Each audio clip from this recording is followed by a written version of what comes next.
चा চায়ে গরম হোট নরম। এইখানে চলে এসেছে চা খেতে। কি ঘরোয়া ফ্যামিলি রেস্টুরেন্ট। আমি এখন আছি রায়গঞ্জ বাইপাসের এখানে, যেটা হচ্ছে মধুপুর গ্রাম বলছে। এখানে একটা ঘরোয়া ফ্যামিলি রেস্টুরেন্ট, যেখানে আমি চা খেতে এসেছি। দিদিরা চা বানাচ্ছে আমাদের জন্য। এই যে ফ্রেশ জায়গা, একটা ঠান্ডা বাতাস চারিদিকে। আর এখানে যদি চা খাওয়া যায় কেমন না লাগে, খুব সুন্দর একটা অনুভূতি। আমরা এসেছি চা খেতে। বাসিন্দা, আমি চশমা না পড়লে কিছু বলবো না, আগে চশমাটা বলছি আমরা চা খেতে এসেছি। আচ্ছা, জায়গাটা ভালো লাগছে। আচ্ছা, চার সঙ্গে চপ হবে আর কি। এই যে এখানে দিদিরা একটা চাট দিয়েছে, ঘরোয়া family restaurant, egg roll 30, chicken roll 50, এখানে একটা চাট দিয়েছে। তোমরা যে যেটা খেতে চাও আসতে পারো। আমরা 4 বন্ধু এসেছি। খালি চা না, চাটাই খাও। আচ্ছা বসো, একটু আড্ডাটা হবে। এই যে আমাদের চা চলে এসেছে, সুন্দর সুন্দর মালাই মাখি চা। ওই হরিদা, টেক ইউর টি। মেরাওয়ালা। এই যে চলে আসছে আমার চা।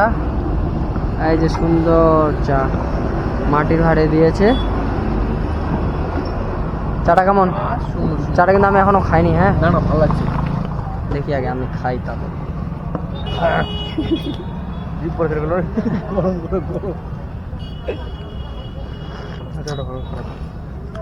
না সত্যি চাটা খুব ভালো বানাইছে, কিন্তু একটু গরম আছে তো সহ্য হলো না। না সহ্য হওয়ার বলে সবাই রেখে দিয়েছে। হ্যাঁ, একটু গরম আছে। মাটির ভাঁড়ের চা সত্যি অসাধারণ। এটা ঠিক আছে, খুব সুন্দরভাবে আমাদের চাটা দিয়েছে। কিন্তু বাইরে না, হ্যাঁ, এইটা হচ্ছে ঠিক মেন রোডের পাশে, বাইপাসের একদম পাশে। চায়ের আড্ডা, সন্ধ্যা, এখন 6:30 বাজে। চায় খাওয়াটা আমাকে তো চশমাটা লাগাই খাচ্ছি।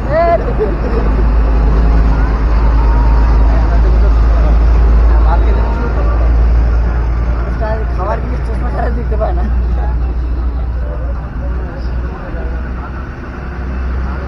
চাটা কিন্তু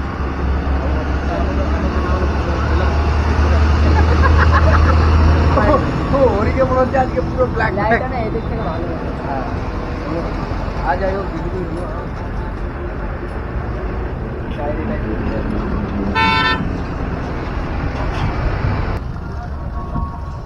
চলো ভাই, টাটা।